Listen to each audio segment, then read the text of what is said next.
Breaking news చూస్తున్నాం. మహబూబాబాద్ లో ఈరోజు గిరిజన రైతు మహాధర్నా పేరిట బీఆర్ఎస్ పార్టీ ఓ కార్యక్రమాన్ని పిలిపించింది. అయితే ఈరోజు మరి కాసేపట్ల మహబూబాబాద్ చేరుకోబోతున్నారు కేటీఆర్. అయితే కేటీఆర్ టూర్ లో హై టెన్షన్ నెలకొంది.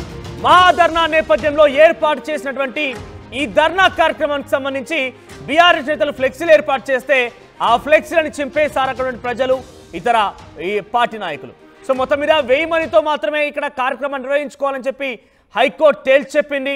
మొదట ఈ కార్యక్రమానికి అడ్డుకున్నారు పోలీసులు. అడ్డుకోవడంతో ఎటువంటి పర్మిషన్స్ కూడా ఇవ్వలేమని తేల్చి చెప్పారు. దాంతో హైకోర్టును ఆశ్రయించింది బీఆర్ఎస్ పార్టీ. హైకోర్టులో బీఆర్ఎస్ పార్టీకి కొంత గుడ్ న్యూస్ అని చెప్పొచ్చు. 1000 మందితో నిర్వహించుకోండి, అంతకు మించి ఉంటే కనుక పర్మిషన్స్ ఉండవన్నట్టుగా హైకోర్టు తేల్చి చెప్పింది. దీంతో 1000 మందితో నిర్వహించేందుకు సిద్ధమయ్యారు బీఆర్ఎస్ పార్టీ నాయకులు. ఈ ధర్నా నిర్వహించేందుకు ఇప్పటికే కేటీఆర్ అక్కడికి బయలుదేరారు. 2 రోజుల నుంచి కూడా అక్కడ ఈ ధర్నా కార్యక్రమం ఉండబోతుంది తెలిసిన తర్వాత పెద్ద ఎత్తున ఆందోళనలు రేకెత్తిస్తున్నాయి. గో బ్యాక్ కేటీఆర్ అంటూ చాలా మంది హెచ్చరిస్తున్నారు. అసలు మీరు వచ్చే ముందు మాకు ఇక్కడ మీరు గత 10 ఏళ్లలో ఏం చేశారో చెప్పి రావాలని మరికొంతమంది డిమాండ్ చేస్తున్నారు. మొత్తం మీద గిరిజన రైతు మహాధర్నా ఉత్కంఠ రేపుతోంది. అసలు ఏం జరుగుతుందో ఏం జరగబోతుందో అనే రకంగా అనేక మంది కూడా చర్చించుకుంటున్నారు. ఎందుకంటే పోలీసులు కూడా కొంత కోర్టు అనుమతి ఉంది కాబట్టి మీరు చేసుకోవచ్చు అని చెప్పినప్పటికీ పోలీసు బందోబస్తు మాత్రం అక్కడ కనిపించలేదంటూ కూడా తెలుస్తోంది. కేవలం సాదా సీదాగా ఒకరిద్దరు పోలీస్ కానిస్టేబుల్ ఉన్నారు తప్ప ఊహించిన స్థాయిలో పోలీస్ బందోబస్తు అయితే లేదు. ఒకవేళ కనుక నిజంగానే మాకు మీరు తేల్చి చెప్పాలి లేదంటే అడ్డుకుంటాం, అంతు చూస్తామని చెప్పి హెచ్చరికలు అటు కాంగ్రెస్ పార్టీ నుంచి వస్తున్న నేపథ్యంలో నిజంగానే బీఆర్ఎస్ కాంగ్రెస్ పార్టీ కనుక తలపడితే ఒక మహాయుద్ధమే జరిగే అవకాశం ఉంది. అక్కడైతే డెఫినెట్ గా ఒక పరిస్థితి చేతులు జారే అవకాశం ఉంది. మరి ఈ నేపథ్యంలో ఏం జరుగుతుందో చూడాల్సిన అవసరం అవుతుంది. ఒకసారి ఈ విషయం పైన అక్కడ అందరూ గో బ్యాక్ అంటూ నినాదాలు చేస్తున్నారు. ఒకసారి వారి నినాదాలు మనం చూసే ప్రయత్నం చేద్దాం.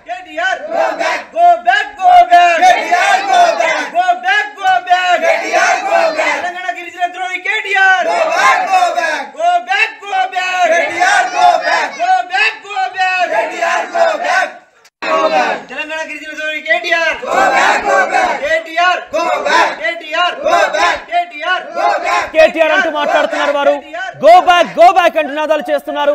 ఎట్టి పరిస్థితుల్లో కూడా కేటీఆర్ ని రానిచ్చే ప్రసక్తే లేదంటూ హెచ్చరిస్తున్నారు. అయితే ఈ విషయం పైన Dornakal MLA doctor Ramachandra Nayak react అయ్యారు. ఆయన కేటీఆర్ ని గో బ్యాక్ అనడమే కాకుండా కొన్ని సవాళ్లు కూడా చేశారు. అవేంటో చూద్దాం.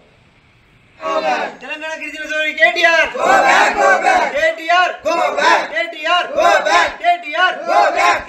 అభివృద్ధి పదం వైపు నడిపిస్తున్న ముఖ్యమంత్రి రేవంత్ రెడ్డి గారిపై నిందలేస్తూ అసత్య ప్రచారాలు చేస్తే మిమ్మల్ని ప్రజలు మళ్ళీ మిమ్మల్ని అధికారంలో తీసుకొస్తారనే అనుకుంటున్నారా? ఖబర్దార్ టీఆర్ఎస్ కేటీఆర్ టీఆర్ఎస్ గిరిజన నాయకులారా, మీరు 10 సంవత్సరాలు గిరిజన ప్రజలు ముఖ్యంగా గిరిజన యువతకు ఉపాధి ఉద్యోగాలు కల్పించగా, రిజర్వేషన్లు 10 సంవత్సరాలు కల్పించగా, కేవలం ఎన్నికల కోసం బర్రె పిల్లలు, చేప పిల్లలు, మీరు గొర్రె పిల్లలు, హరితహారాలు అనుకుంటూ ప్రజా సొమ్మును కాజేసి మరి అధికార దాహంతో మీరు కేటీఆర్ మోచేయి నీళ్లు తాగుతూ ఈరోజు మహబూబాద్ గిరిజనులను మీరు అమాయకులు అనుకుంటున్నారా? తప్పకుండా మీకు కర్రు కాల్చి మరొకసారి వాదలు పట్టే రోజులు దగ్గరలో ఉన్నాయి. మీ పార్టీ నామరూపాలు లేకుండా మరి అడ్రస్ గల్లంతయ్యే రోజులు దగ్గర ఉన్నాయి అని తెలిసి మహబూబాద్కి ఉమ్మడి ఖమ్మం, ఉమ్మడి వరంగల్, ఉమ్మడి నల్గొండల నుంచి సుదూర ప్రాంతాల నుంచి మీరు ప్రజల్ని తీసుకొచ్చి మహబూబాద్లో బలం చూపించుకుందామనుకుంటే అది మీ అమాయకత్వం, మీ మూర్ఖత్వం అని చెప్పి తెలియజేస్తా ఉన్నా. మీకు దమ్ము ధైర్యం ఉంటే, మీలో చీమునెత్తులు ఉంటే మీరు స్థానికంగా డోర్నకల్ మహబూబాద్ ప్రజల్ని తరలించండి, చూద్దాం మీ దమ్మేందో. మీరు ఎక్కడి నుంచో జనాలను తీసుకొచ్చి మరి వేరే జిల్లాల నుంచి మీరు జనాలను తరలించి మహబూబాద్లో మీ బలం ఉందని చూపించుకుందామనే కుట్రను తప్పకుండా ప్రజలే గమనిస్తారు, ప్రజలే మీకు బుద్ధి చెప్తారని చెప్పి తెలియజేస్తారు. సో గిరిజనులు ఏమాత్రం కూడా కేటీఆర్ చెప్పేటువంటి మాటల్ని యాక్సెప్ట్ చేయడం లేదు. కేటీఆర్కి ఏమాత్రం కూడా నైతికత లేదు. గత 10 ఏళ్ల పరిపాలనలో 10% రిజర్వేషన్ల పేరిట గిరిజనులని అనేక రకాల నయవంచన గురి చేసి ఏ ఉద్యోగం ఇవ్వకుండా గొర్రెలు బర్రెలు అని చెప్పినటువంటి కేటీఆర్కి ఇక్కడ ఏ రకంగా నైతికత ఉంది అంటూ ఎమ్మెల్యే రామచంద్ర నాయక్ డిమాండ్ చేస్తూనే హెచ్చరిస్తూనే మరోవైపుగా సుదూర ప్రాంతాల నుంచి ఇతర జిల్లాల నుంచి తరలించడం కాదు, దమ్ముంటే మహబూబాబాద్ నుంచి గిరిజనులు తీసుకువెళ్ళండి ఆ ధర్నాకి అని చెప్తున్నారు ఆయన. సో చాలా ఒక రకంగా చూడాలంటే సవాల్ చేస్తున్నారు, దమ్ముంటే తేల్చుకుందామంటేగానే మాట్లాడుతున్నారు. ఈ పరిస్థితుల నేపథ్యంలో ప్రజెంట్ మహబూబాబాద్ ఎటువంటి సిచ్యువేషన్ ఉంది మా ప్రతినిధి వెంకటరత్నం అందిస్తారు మరింత సమాచారం. ఎస్ వెంకటరత్నం, సో ఎటువంటి సిచ్యువేషన్ ఉంది మహబూబాబాద్ నియోజకవర్గంలో? మహబూబాబాద్ ఈరోజు కేటీఆర్ గిరిజన రైతు మహాధర్నా చేపట్టబోతున్నారు. సో కోర్టు పర్మిషన్స్ అయితే వచ్చాయి, 1000 మందితో మాత్రమే వాళ్ళకి ఈ ధర్నాని సభ చేసుకునేందుకు అర్హత ఉంది, అనుమతి ఉంది. సో ఏ రకంగా ఉంది, ఏ రకంగా జన సమీకరణ జరుగుతోంది, ముఖ్యంగా అక్కడ పోలీసులు ఏ రకంగా బందోబస్తు నిర్వహిస్తున్నారు? అయితే మొన్న మహాధర్నాకు పిలుపునిచ్చినటువంటి నేపథ్యంలో అక్కడ ఉన్నటువంటి కాంగ్రెస్ నేతల హెచ్చరికల నేపథ్యంలో బీఆర్ఎస్ పార్టీ ఇక్కడ హైకోర్టును ఆశ్రయించింది. ఈ నేపథ్యంలో హైకోర్టు కూడా కొంత అనుమతినిచ్చింది. ఎందుకంటే 25వ తారీఖు అంటే ఈ రోజు సోమవారం రోజు పరిమిత సంఖ్యలో అంటే 1000 మందికి మించకుండా సభ నిర్వహించి తీరుకోవచ్చు అన్నటువంటి ఒక సూచనలు కూడా చేసింది. దీన్ని దృష్టిలో పెట్టుకుని బీఆర్ఎస్ నేతల్లో ఉన్నటువంటి అసంతృప్తి కొద్దిగా తొలగి ఈ రోజు మాత్రం కొద్దిగా ఉత్సాహమైనటువంటి వాతావరణం నిర్వహించుకోవడానికి తలపెట్టిండ్రు. దీనికి పోలీసులు కూడా సహకరించినటువంటి పరిస్థితి. ఎందుకంటే హైకోర్టు ఉత్తర్వులు ఇచ్చిన తర్వాత ఖచ్చితంగా విధిలేని పరిస్థితుల్లో పోలీసులు సపోర్ట్ చేసి తీరాల్సినటువంటి పరిస్థితి నెలకొంది. అయితే ఇంత జరుగుతున్నప్పటికీ కూడా 1000 మందితోటి ఒక ఫంక్షన్ హాల్లో వీళ్ళు ఏర్పాటు చేసుకుంటున్నారు. సభకు సంబంధించినటువంటి ఫ్లెక్సీలు కూడా ఏర్పాటు చేసుకున్నారు. నిన్న రాత్రి ఫ్లెక్సీలు ఏర్పాటు చేయడంతో ఇక్కడ కొంతమంది కాంగ్రెస్ నేతలు అలాగే కొన్ని గిరిజన నాయకులు కూడా మళ్ళీ హెచ్చరికలు పంపిస్తున్నటువంటి పరిస్థితి నెలకొంది. రాత్రి కొన్ని ఫ్లెక్సీలను చింపివేయడంతో మళ్ళీ ఉద్రిక్త వాతావరణం నెలకొంది. వాతావరణం ఒక్కసారిగా వేడెక్కింది. ఒక హై టెన్షన్ వాతావరణం మహబూబాబాద్ లో నెలకొన్నటువంటి పరిస్థితి. ఇట్లాంటి సమయంలో కూడా కాంగ్రెస్ నేతలు ఏమన్నా వెనక్కి తగ్గుతున్నారంటే అది లేకుండా డోర్నకల్ ఎమ్మెల్యే అలాగే ప్రభుత్వ విప్ రామచంద్ర నాయక్ కూడా ఒక హాట్ కామెంట్స్ చేశారు. దీనికి సంబంధించి కూడా ఒక హెచ్చరికలు కూడా చెప్పినటువంటి పరిస్థితి. ఇప్పటి వరకు 10 ఏళ్లలో బీఆర్ఎస్ పాలనలో గిరిజన అలాగే బడుగు బలహీన వర్గాలు వెనుకబడిపోయారు. ఎట్లాంటి నైతికత ఉందని చెప్పి వీళ్ళు ఒక మహాధర్నాకు పిలుపునిచ్చారనేటువంటి ఒక సూచనలు కూడా చేస్తున్నారు. కొన్ని క్వశ్చన్లు ప్రశ్నలు కూడా సంధిస్తున్నటువంటి పరిస్థితి అయితే నెలకొంది. అయితే ఇప్పటి వరకు 10 ఏళ్ల పాలనలో బీఆర్ఎస్ చేసినటువంటి అన్యాయాల్ని అక్రమాల్ని కట్టడి చేయడంలో భాగంగానే కాంగ్రెస్ ప్రభుత్వం వచ్చిన తర్వాత ఒక సర్వతోముఖ అభివృద్ధి కోసం ప్రతి ఒక్క డిపార్ట్మెంట్ ని కూడా డెవలప్మెంట్ చేసుకుంటూ అన్ని వర్గాలకు సమన్వయం చేసే విధంగా సీఎం రేవంత్ రెడ్డి ప్రయత్నిస్తున్నారు. దానికి సంబంధించి సపోర్ట్ చేయాల్సింది పోయి ఇంకా విమర్శించడం దేనికన్నటువంటి ఒక హాట్ వ్యాఖ్యలు చేస్తూ బీఆర్ఎస్ పార్టీ యొక్క పనితీరును 10 ఏళ్ల పాలనను ఎండగట్టేటువంటి ప్రయత్నం చేశారు. మీరు ఈ మహాధర్నా నిర్వహించడానికి ఎలాంటి నైతికత కూడా లేదన్నటువంటి ఒక హాట్ కామెంట్స్ కూడా చేసినటువంటి పరిస్థితి. అయితే ఈ రోజు హైకోర్టు ఇచ్చినటువంటి నేపథ్యంలో సభకు అన్ని ఏర్పాట్లు చేశారు. పేద గిరిజన రైతు మహాధర్నా అన్నటువంటి ఒక పేరు పెట్టి వాళ్ళకు అంటే అన్యాయం చేసినటువంటి దానికి నిరసనగా ఈ ధర్నా కార్యక్రమం చేపడుతున్నామని చెప్పి దీనికి ఒక నామకరణం చేశారు.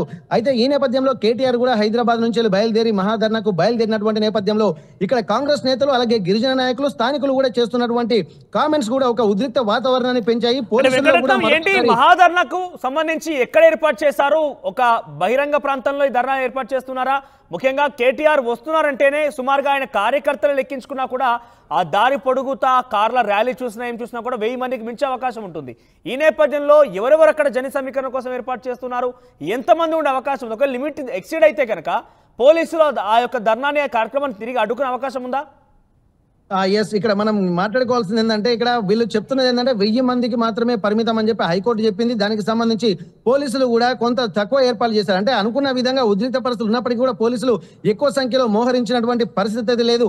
ఇప్పుడు మీరు చెప్పినట్టుగా దాదాపు హైదరాబాద్ నుంచి వెళ్తున్నటువంటి కాన్వాయే చాలా ఎక్కువగా ఉంది. కొంత ఉద్రిక్త పరిస్థితుల్లో కూడా వీళ్ళు కూడా దేనికంటే దానికి సిద్ధంగా ఉన్నామని చెప్పి కార్యకర్తలకు పిలుపునిచ్చారు. అక్కడ మహాధర్నాకు కూడా పిలుపునిచ్చారు. అయితే ఇక్కడ స్థానిక నేతలు కాంగ్రెస్ నేతలు చేస్తున్నటువంటిది ఏంటంటే ఇక్కడ స్థానికులు కూడా ఎవరు రావడం లేదు. చుట్టుపక్కల జిల్లాల నుంచి అంటే ఇప్పుడు ఉమ్మడి వరంగల్ జిల్లాల నుండి కూడా జన సమీకరణ చేసేటువంటి ప్రయత్నాలు చేస్తున్నారు. మహబూబాబాద్ నియోజకవర్గ ప్రాంతం నుండి మాత్రం ఎవరు రావడం లేదు అని చెప్పి ఇటు గిరిజనులు ఇటు కాంగ్రెస్ నేతలు కూడా చెప్తున్నారు.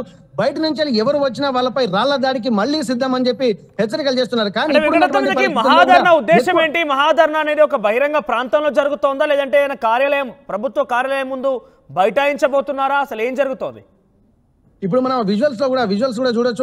ఒక ఫంక్షన్ హాల్లో మాత్రం అంటే ఎక్కువగా బయట బహిరంగంగా అంటే కూడా ఎక్కువ ప్లేస్ ఉండేటువంటి అవకాశం ఉంటుంది. కాబట్టి ఒక చిన్న గ్రౌండ్ అంటే ఒక ఫంక్షన్ హాల్ లాంటి ప్రాంతంలో కూడా ఏర్పాటు చేశారు. దీనికి సంబంధించి పూర్తి ఏర్పాట్లు కూడా చేశారు. 1000 మందికి అన్నట్టే ఉంది, కానీ అక్కడ ఎక్కువ మంది కూడా వచ్చేటువంటి అవకాశం కూడా ఉంది. ఒకవేళ ఎక్కువ మంది వస్తే పోలీసులు ఏం చేస్తారన్నది కూడా చూడాలి. ఎందుకంటే పోలీసుల తీరు కూడా కొంత అసందిగ్ధంగానే ఉంది. ఎందుకంటే ఇక్కడ వాళ్ళు ఇక్కడ దాదాపు మీటింగ్ కూడా అన్ని ఏర్పాట్లు చేస్తున్నామని చెప్తూనే ఉన్నారు.